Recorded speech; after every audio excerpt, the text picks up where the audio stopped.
comes Derrike Cope in that red Chevrolet number 10.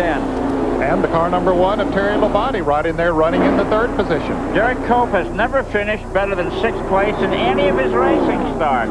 This will be his first top 5 finish. And look at him putting the pressure on Earnhardt. It looks like that run that Ruttman made a few years ago in Lake Speed.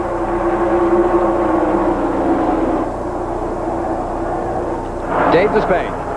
Remarkable about the Cope performance is the fact that he's doing it on used tires. His crew chief, Buddy Parrott, elected to keep him out on that caution period to take the lead in the race. Earnhardt came in and got 4 tires, and nonetheless, Cope's been able to come up and race with him. And here comes Terry Labonte. If the slingshot was ever called for, it would be this race today, but the carburetor plates have pretty much erased that possibility. Here you see the number 5 car of Ricky Rudd. He's in the 6th position.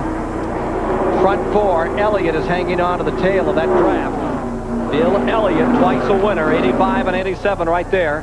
Jeff Bodine being recorded as a lap down, giving us these incredible pictures as they get ready to sort this one out. Number 3, Earnhardt in front, and Derrike Cope, driving the race of his career, stays in 2nd place. The Spanaway Washington campaigner moves in again on number 3, Earnhardt. And look at it moving up here, that Purelator sponsored car. Purelator is being sold now by its parent company because it doesn't fit in the scheme of things. And here it is running 2nd in the Daytona 500, maybe winning it. The white flag coming down to Dale Earnhardt. 1 lap to go. Does anybody have anything left to Cope with the man in black? Here's what's going to happen. Maybe. I thought Terry Labonte was going to try to move down and take over 2nd place, and if he does, that'll just open it up for Earnhardt to move away. We'll see. Naturally, every one of them wants to gain a position, whether it's from 4th to 3rd or whatever, but if they do get side by side, it'll help Earnhardt. This is the half a lap to go. 4-car shootout to decide it all. Dale Earnhardt. Here comes Cope down on the inside. Earnhardt has problems. Slopping back. Something is amiss. Here comes the field driving for the finish.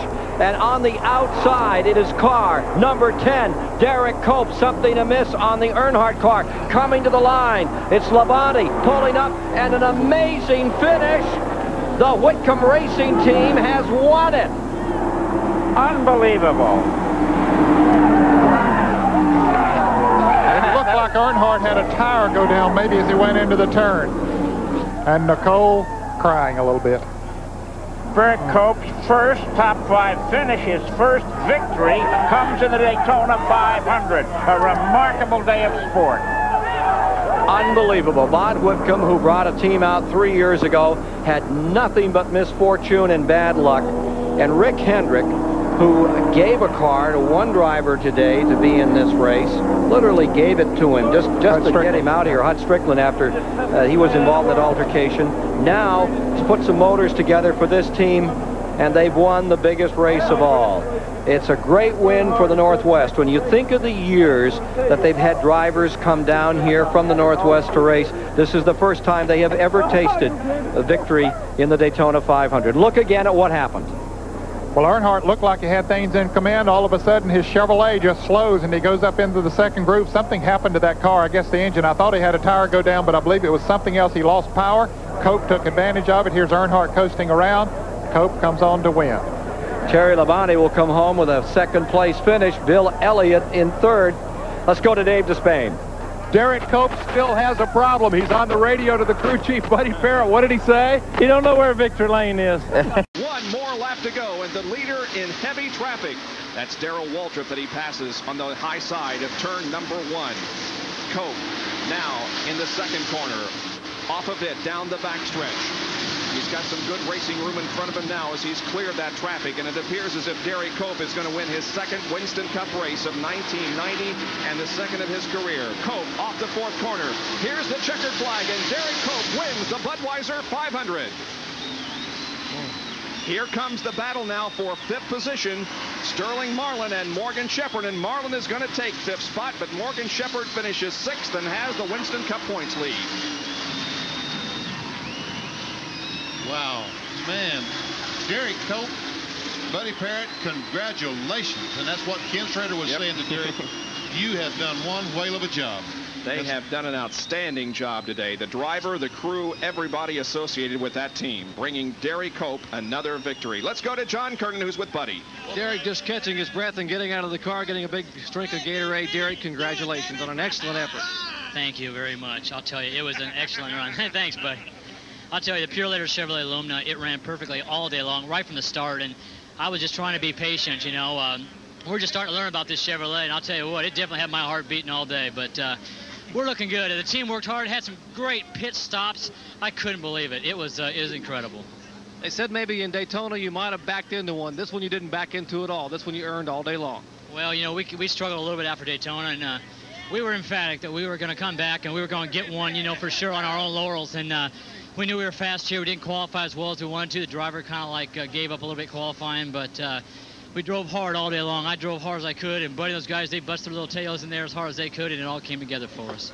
Last few laps looked like Schrader was beginning to close a little bit. Yeah, he was, and I was trying to get in the corner too hard. I'd move up the racetrack.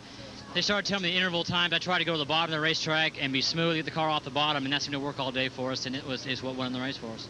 There will be a celebration next week when you return home, when you're going to California there at Sears Point. A lot of folks from Spanaway will be down there to watch you. Well, that's true. You know, I got to say, Bob Wickham's back home. He didn't make it down here. Hi, Bob. I wish you were here, but we're thinking of you. And I got to say hi to my father, my brother, Amber, and Angela, and Ashley, and Mary, and everybody back home because, you know, they couldn't be at Daytona, but I know they got this one on TV.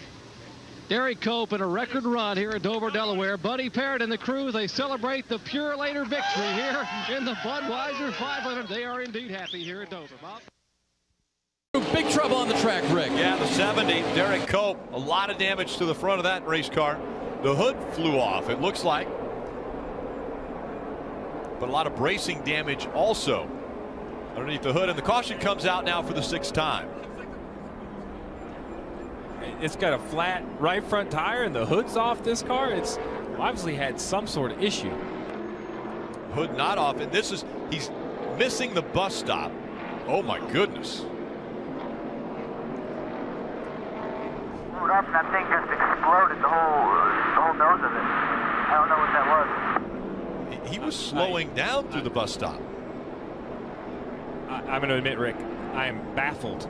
I've never seen a motor blow like that. Is that a tire? Did a tire blow? I mean, the right front tire is flat. Completely blown. It looks like...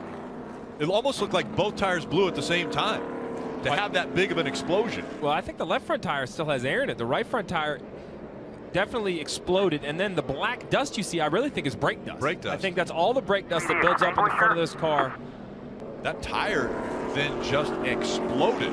Yeah, I mean, you know, this shows you how violent. Normally we see a car move